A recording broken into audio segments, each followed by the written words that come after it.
విషయం. కీర్తన గ్రంథం 37వ కీర్తన 37వ కీర్తన 5వ వచనం చూడండి. నీ మార్గమును యెహోవాకు అప్పగింపుము, నీవు ఆయనను నమ్ముకొనుము, ఆయన నీ కార్యము నెరవేర్చును. ఇక్కడ రాసుకోవాల్సిన విషయం ఏంటంటే ఏమని చెప్తున్నారు? ఆయన నీ కార్యము నెరవేర్చును. నువ్వే కార్యం చేసినా కానీ అది ముందుగా ఎవరికి చెప్పాలండి? ఎవరు చెప్పాలి? దేవునికి చెప్పాలి. దేవుని కృప, దేవుని ఆలోచన చూడండి ఏ విధంగా ఉంటుందో. మనకి ఇచ్చే ఆయన ఆలోచన గొప్ప ఆలోచన. కీర్తనలో 5వ కీర్తనలో చెబుతున్న విషయం ఏంటండి? అక్కడ ప్రభువా, ఉదయమనే నా కంఠస్వరం నీకు వినబడును. ఉదయమనే మన కంఠస్వరం ఆయనకు వినబడాలి. ఉదయం లేకంగానే పేపర్ అంటాం, ఉదయం లేకంగానే టీ అంటాం, ఉదయం లేకంగానే టీవీ అంటాం, ఉదయం లేకంగానే ఫోన్ అంటాం. ఎవరు ఏం మెసేజ్లు పెట్టారు, లోకంలో ఏం జరుగుతుంది, లేకపోతే లెగటంతోనే వేరే వాళ్ళు మాట్లాడటం, ఇవన్నీ కాదండి. ఉదయం లేకంగానే ఏం చేయాలి?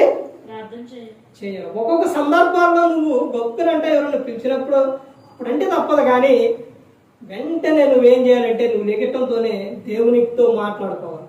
ఉదయం లేకంగానే మన కంఠస్వరం ఆయనకు వినపడాలి.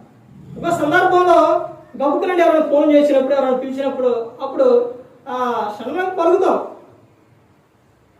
ప్రభువా ఇలా పిలిచారు, ప్రభువా మరి ఇలా మాట్లాడాను, అయ్యా రాత్రి మంచి నిద్ర ఇచ్చావు, ఈ రోజంతట్లో కాపాడు ప్రభువా. ఆయన కృతజ్ఞతాస్తుతులు చెల్లించాలి.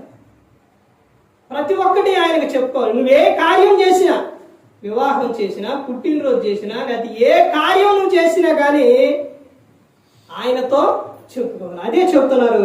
ఏమని చెప్తున్నారంటే నీ మార్గమును యెహోవాకు అప్పగింపుము, నీవు ఆయనను నమ్ముకును, ఆయన నీ కార్యము నెరవేర్చును. నీ కార్యం నెరవేర్చును. ఎప్పుడండి?